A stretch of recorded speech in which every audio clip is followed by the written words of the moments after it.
¿Qué tal, hermanos? ¿Cómo están? Nuevamente en contacto, aunque sea por medio de estos videos que podemos distribuir.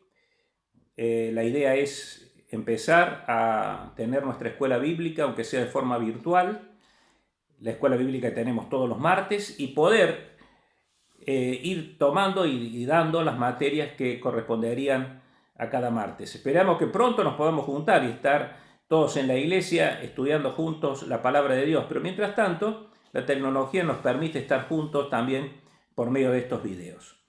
Vamos a estudiar en estos, si Dios así lo permite, las próximas dos clases sobre dispensaciones. ¿Qué es la dispensación? ¿A qué llamaron aquellos que estudiaron la palabra de Dios, especialmente en el siglo XIX, el dispensacionalismo? Nosotros entendemos como dispensacionalismo un método de interpretación de la palabra de Dios, es un método teológico, bíblico de la interpretación de la palabra de Dios a través del tiempo, a través de las edades. Es lo que también se ha conocido como la manifestación de Dios a través de las edades, o el deseo de Dios a través de las edades para el hombre. Ha habido teólogos dentro del movimiento de los hermanos, especialmente Darby, que es uno de los fundadores del movimiento de los hermanos, que fue uno de los principales propaladores del dispensacionalismo. Y después también quizás el más contemporáneo, aunque ya falleciendo en el siglo XX, a principios del siglo XX, en 1921, Charles Scofield, quien lo conocemos todos por la Biblia de Scofield, la Biblia comentada que nos supo dejar para el estudio de la palabra de Dios. El concepto de dispensacionalismo tiene que ver con la definición de dispensacionalismo. Scofield daba una definición especial. Él decía que una dispensación es un periodo de tiempo durante el cual el hombre es puesto a prueba con referencia a cierta revelación específica de la voluntad de Dios, cierta revelación específica en un tiempo. Pero Schaffer, en su teología, da una definición que a mi modo de ver me gusta más, donde habla de la administración de una revelación especial de la voluntad de Dios. Mientras Scofield hace hincapié en un tiempo determinado de la historia bíblica, Schaffer habla de la responsabilidad.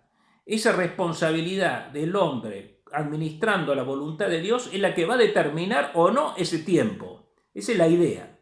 Entonces, por eso, cuando hablamos de dispensación, tenemos que hablar de responsabilidad, de mayordomía. Esa es la idea. Mayordomo, aquel que administra los bienes de su Señor. Por eso, me gusta en la etimología de la palabra entender que la palabra dispensación viene del latín dispensatio, que significa dispensar, dar de forma gradual, dar algo o otorgar algo en forma sistematizada. Y es un poco lo que Dios ha hecho con el hombre con respecto a su voluntad. Dispensar también tiene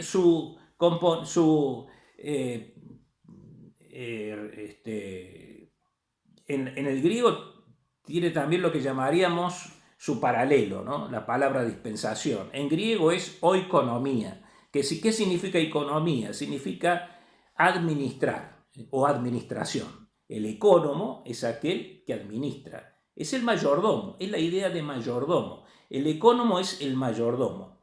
Y entonces cuando nosotros tomamos estos conceptos, vamos a decir que una dispensación es una mayordomía que Dios otorga al hombre para que administre su voluntad a través del tiempo. Seguimos con el concepto bíblico que tiene este concepto o esta palabra dispensación. En primer lugar, hay dos partes interesadas.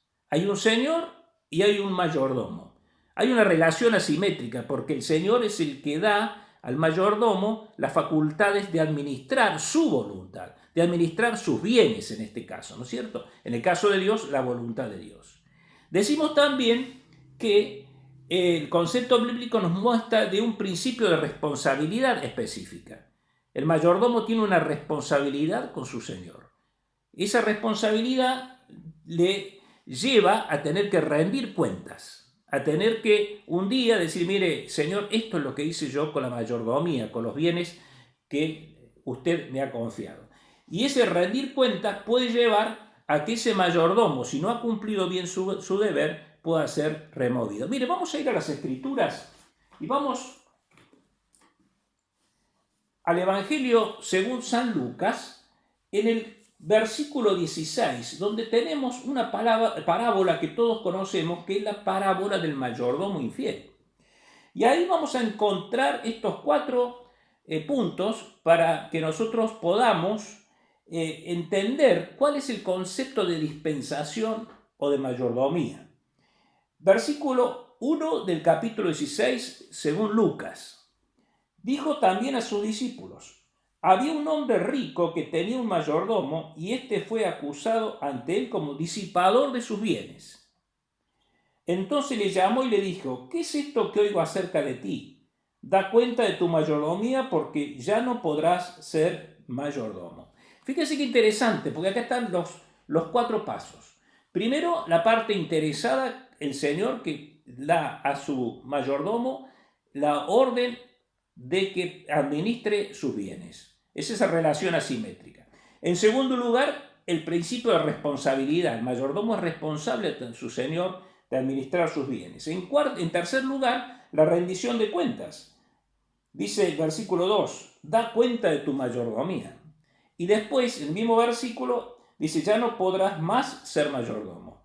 O sea que está diciendo que ha acabado el tiempo de la mayordomía. Con respecto a la dispensación pasa igual, hermanos.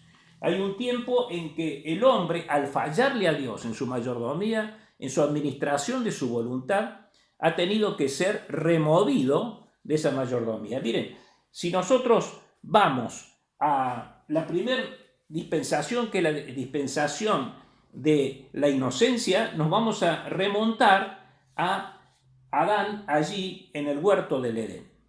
En esa dispensación de la inocencia nosotros vamos a Génesis, el capítulo 1, y nos muestra cómo lo que Dios hizo con Adán.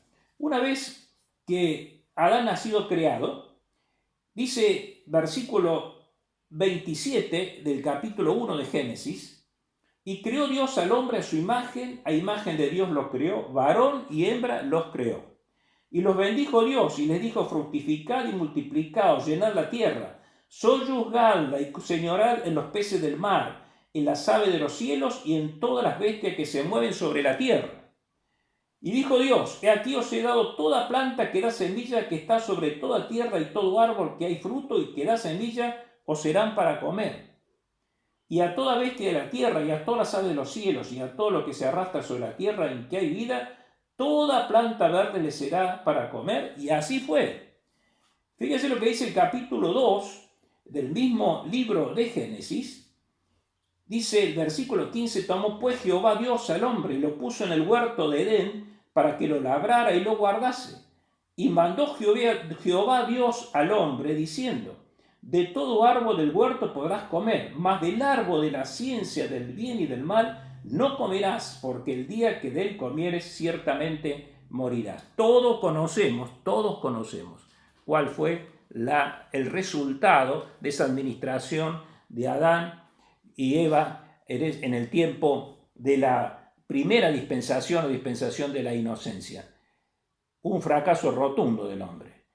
Un fracaso que hasta nuestros días lo va llevando y arrastrando en esa naturaleza caída. Gracias que Dios en cada dispensación y ante cada fracaso del hombre proveyó por su gracia una solución. Y Dios hizo un pacto también con Adán en aquel tiempo. Y le dijo que de la simiente de la mujer iba a nacer aquel que iba a herir en la cabeza a Satanás el engañador. Ese fue el Señor Jesús, que con su obra maravillosa en la cruz del Calvario redime a la raza humana y la pone nuevamente en posición de ser adoptados hijos de Dios. Las dispensaciones, el esquema dispensacional de la palabra de Dios abarca 7 dispensaciones: la inocencia, la conciencia, el gobierno humano, la promesa, la ley, la gracia y el milenio. Son 7 dispensaciones. Ustedes tienen que aprender de memoria el orden de estas dispensaciones, que son 7. Las dispensaciones tienen que ver con los pactos que Dios hizo con el hombre. Cada pacto corresponde a una dispensación. Después, en otras clases, vamos a hablar sobre los pactos. Hay un esquema dispensacional, que ustedes lo van a tener en el apunte, donde nos muestra cuándo comienza una dispensación, cuándo termina, cuándo comienza otra dispensación, cuándo termina, cuándo comienza la dispensación de la inocencia, cuándo termina, cuándo comienza la de la conciencia, cuándo termina. Y en ese esquema que ustedes tienen en el apunte, que está muy lindo, van a ver algunas características de cada dispensación. Estas características son, primero, lo que Dios ordena al hombre con respecto a la mayordomía de su voluntad. Después, la actitud o la actuación del hombre, ese fracaso del hombre. Después, el juicio de Dios sobre el hombre por haber fracasado. Y en tercer lugar, y en cuarto lugar, la provisión de gracia de Dios. Todas las dispensaciones tienen que ver con la gracia de Dios, con el amor de Dios, que Dios le da al hombre para que el hombre vuelva nuevamente a ser administrador de su voluntad a través del tiempo. Así que tengamos en cuenta las 7 dispensaciones para que nosotros podamos ir estudiándolas. Otra cosa que vamos a ver son las bases doctrinales o la base de la doctrina dispensacional. ¿En qué nos basamos para sostener la doctrina dispensacional? En primer lugar, nosotros nos decimos que la iglesia del Señor comienza en el día de Pentecostés. Hay algunos, como los ultradispensacionalistas, que dicen que no, que la iglesia comienza cuando se convierten los primeros gentiles. En el libro de los Hechos, en el primer viaje de Pablo, y después que se confirma en el Concilio de Jerusalén, capítulo 15 de Hechos, y los capítulos sucesivos. Pero nosotros decimos y sostenemos que la iglesia comienza en el día de Pentecostés. Allá en ese aposento alto que estaban los 120 reunidos, aparece el Espíritu Santo y da poder a la iglesia, cumpliendo la promesa del Señor Jesús antes de ascender a los cielos. Y qué interesante es, porque si nosotros vamos al capítulo 2 de Hechos, nos está hablando de esa iglesia primitiva, y ya nosotros podemos ver en el capítulo 2 de Hechos, tanto en el versículo 42 hasta el versículo 47, donde se habla que Dios iba añadiendo a la iglesia a aquellos que iban siendo salvos, lo cual nos está mostrando que la iglesia ya había comenzado a funcionar. Es la dispensación de la gracia o dispensación de la iglesia, que está mejor dicho, porque todas dispensaciones son de gracia, pero cuando nosotros hablamos de la dispensación de la iglesia, es la dispensación en la cual nosotros estamos en este momento. Esta es la dispensación de la iglesia o dispensación de la gracia. Otra cosa que nosotros sostenemos como base de doctrina dispensacional es que nosotros nos fijamos a una hermenéutica bíblica que es gramática y histórica. Gramatical, porque nosotros lo que leemos, lo que interpretamos. No tenemos en cuenta alegorías, aunque hay muchas figuras de dicción en la palabra de Dios, hay antropomorfismos. Sin embargo, nosotros leemos que la creación fue en 7 días y son 7 días. Nosotros leemos que el diluvio duró 40 días y son 40 días. Y cuando leemos de que el pueblo de Israel estuvo 40 años, por ejemplo, dando vuelta en el desierto, son 40 años, multiplicado por 365 días. O sea, es gramatical. Por eso es muy importante esto, porque tiene que ver también con lo que nosotros creemos con respecto a la escatología, las cosas que han de venir. Y decimos que es histórica, porque nosotros creemos en la historia bíblica, en toda la historia bíblica. Nosotros lo tomamos como real, como es que es de Dios, que es palabra de Dios. La tercera base doctrinal de la dispensación es la unidad de la Escritura. La Escritura es una sola. Miren, las dispensaciones nos enseñan, el dispensacionalismo nos enseña a entender que está para la voluntad de Dios el pueblo de Israel, los que son gentiles o el mundo, y la iglesia. Pero si bien es cierto, el Antiguo Testamento fue escrito para el pueblo de Israel, la ley es para el pueblo de Israel, la Escritura es una sola, porque la Escritura nos enseña en su unidad cuál es la voluntad de Dios. Por eso decimos que es una sola. Y, hermanos, es interesante que nosotros podamos entender este concepto, porque cuando nosotros entendemos que la Escritura es una sola, estamos avalando lo que dice el apóstol Pablo cuando escribe a su discípulo Timoteo. Él dice, toda la escritura es útil para enseñar, para redarguir, para corregir, para instruir en justicia. Está hablando del Antiguo Testamento, pero él está escribiendo el Nuevo Testamento. La unidad escritural. No podríamos entender el Nuevo Testamento si no tuviéramos el Antiguo Testamento. Por eso decimos que la escritura es una sola. No hay que agregarle más nada. La escritura ya fue escrita para nosotros. Es la palabra de Dios completa, de las cosas que pasaron, de las cosas que son y las que van a venir. La revelación progresiva de Dios nos muestra la escritura, porque Dios ha ido revelando progresivamente las cosas. No las reveló de un todo, se las ha ido revelando progresivamente. Por eso, cuando el apóstol Pablo escribe a los Efesios, en el capítulo 1 de la carta a los Efesios, nos hace referencia a esto. Y dice el versículo 8 del capítulo 1, que hizo sobreabundar para con nosotros en toda sabiduría e inteligencia. Está hablando de lo que el Señor le mostró a Pablo con respecto a la salvación de los gentiles, nuestra salvación, los que no eran judíos, dándonos a conocer el misterio, revelándonos la verdad, quiere decir. El misterio de su voluntad según su beneplácito, según su voluntad, el cual se había propuesto en sí mismo. Miren qué interesante es eso, ¿no? Y Pablo va, en la carta a los Gálatas también va a decir lo mismo. Va a mostrar cómo Dios ha ido progresivamente revelando su voluntad. Por eso Juan, cuando escribe en su Evangelio, el capítulo 1, en el versículo 17, Juan nos habla justamente de eso.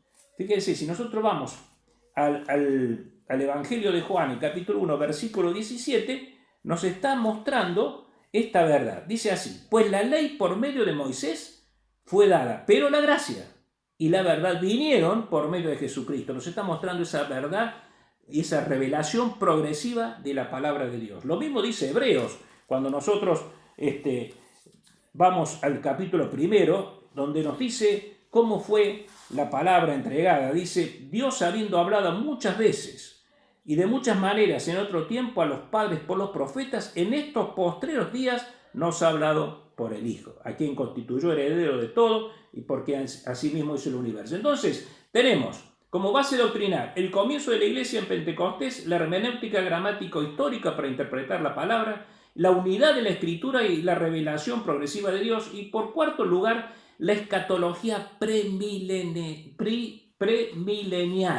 ¿Qué significa premilenial? Significa que nosotros creemos que vamos a ser arrebatados, que va a venir el Señor Jesucristo y con esa trompeta se va a escuchar. Y dice, como dice Pablo cuando escribe en la carta a los tesalonicenses y también a los corintios, dice Pablo que los muertos en Cristo resucitarán primero y después nosotros, los que hayamos quedado, iremos a las nubes a reunirnos con Él. Ese es el arrebatamiento de la iglesia. Pero ese arrebatamiento es premilenial. Quiere decir que va a ser antes de que venga el milenio y antes de la gran tribulación. Antes de la gran tribulación. Por eso el dispensacionalismo tiene como característica que también es premilenial y pretribulacionista. Cuando decimos pre, estamos diciendo que vamos a ser arrebatados antes. Porque hay otras doctrinas que son postmileniales o posttribulacionistas, o directamente niegan el milenio y niegan la tribulación. El milenio es el reino del Señor, la última dispensación que va a durar 1000 años con el Señor reinando aquí en la tierra. Y en me quiero detener para terminar este concepto de dispensaciones. Y me voy a ir a Apocalipsis. Apocalipsis capítulo 6. Miren, estamos viviendo tiempos difíciles. La humanidad como nunca está viviendo un tiempo especial. Ni siquiera en la Segunda Guerra Mundial había pasado lo que ha pasado ahora. Que se cierra el mundo. El hombre ha puesto llave al mundo. Estamos todos encerrados en las casas. Hay una cuarentena mundial solamente en África. Es el único continente que por ahora no lo ha abarcado la cuarentena. Pero en Europa, los grandes países europeos como Italia, como España, como Inglaterra, como Francia, los países importantes de América, ni hablar de los Estados Unidos, de México, Argentina, Brasil, Chile, Uruguay, estamos aislados. estamos encerrados. Nunca pasó esto. Está dando una idea de lo que va a ser, lo que va a venir, la gran tribulación. Nosotros no vamos a estar en la gran tribulación, porque vamos a ser arrebatados por el Señor, por su gracia. No vamos a estar en la gran tribulación, pero aquí en la gran tribulación van a pasar cosas terribles. Y esto que está pasando es una muestra. Son dolores de parto, son comienzos de dolores. Por eso cuando Juan, en esa visión maravillosa del Apocalipsis, nos describe en el capítulo 6, aquellos caballos que iban a ser soltados cuando se abrieran los sellos, nos está hablando de algo que es muy similar a lo que estamos pasando, pero va a ser mucho peor. Dice, cuando escribe su libro Billy Graham, El tiempo de tormenta, dice, miren, todavía no se han desatado porque no llegó el tiempo los caballos, pero estamos escuchando el relincho. Estamos escuchando cómo dan coces contra el suelo. Un día se van a desatar. Nosotros, gracias a Dios, no vamos a estar, pero aquí sí va a haber gente que va a sufrir la gran tribulación. Dice el apóstol cuando escribe este libro de Apocalipsis, dice, vi cuando el Cordero, capítulo 6, versículo 1, vi cuando el Cordero abrió uno de los sellos y oí uno de los 4 seres vivientes decir, como con voz de trueno, ven y mira. Y miré aquí un caballo blanco, y el que lo montaba tenía un arco, y le fue dado una corona, y salió venciendo y para vencer. Cuando abrió el segundo sello, oí el segundo ser viviente que decía, ven y mira. Y salió otro caballo bermejo, y el que lo montaba le fue dado poder de quitar de la tierra la paz, y que se matasen unos a otros, y se les dio una gran espada. Cuando abrió el tercer sello, oí el tercer ser viviente que decía, ven y mira, y miré, y aquí un caballo negro, y el que lo montaba tenía una balanza en la mano. Y oí una voz del medio de los 4 seres vivientes que decía, 2 libras de trigo por un denario, y 6 libras de cebada por un denario, pero no dañes ni el aceite ni el vino. Cuando abrió el cuarto sello, oí la voz del cuarto ser viviente que decía, ven y mira, y miré, y aquí un caballo amarillo, y el que lo montaba tenía por nombre muerte, y el Hades le seguía. Y le fue dada potestad sobre la 4ª parte de la tierra, para matar con espada, con hambre, con mortandad y con las fieras de la tierra. Miren, hermanos, esto va a venir. Esto va a venir, nosotros no vamos a estar, porque vamos a estar con el Señor. Pero estos 4 caballos se van a desatar. Ya estamos viendo algo de esto. Ya estamos viendo ese caballo blanco que es el engañador. Parece blanco, pero no es blanco. Pero engaña a las multitudes con un concepto errado, totalmente distorsionado de lo que es la palabra de Dios, alejado de los principios de Dios. Vamos a ver también la influencia de ese caballo rojo, bermejo, ese caballo que es el caballo de la guerra, el caballo de la disputa de todos los días. Mírenlos, ahora resulta que se dan cuenta los gobiernos del mundo que han gastado tanto dinero en armas, en misiles, en buques, en aviones para la guerra y ahora no tienen para la salud de sus pueblos. ¿Por qué? Porque el caballo rojo, el caballo de la guerra, el caballo de la espada, ese caballo está relinchando todavía y comienza a relinchar con relinchos terroríficos. Pero habla también en el tercer sello del caballo negro. Es el caballo donde va a mostrar la pobreza en todo el mundo, donde no se va a poder conseguir ni el trigo ni la cebada, pero no se va a dañar ni el vino ni el aceite, porque va a ser tanta la desigualdad social, tanta la pobreza, tanto el hambre, que va a tomar gran parte de la tierra, como lo estamos viendo en este momento. Ahora estamos viendo también esos relinchos del caballo negro, pero nos falta el último caballo, que es el caballo amarillo, el de la peste, el de la enfermedad. ¿Qué pasa ahora, hermanos? Díganme si no estamos escuchando el relincho del caballo amarillo. Claro que sí. Hermanos, este es el tiempo de nuestra dispensación. Estamos en la dispensación todavía de la iglesia porque el Señor todavía no ha venido a buscarnos.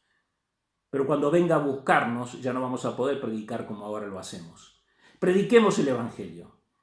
Prediquemos a aquellos que están a nuestro lado, a nuestros vecinos que están encerrados con miedo, con cuarentena por el coronavirus.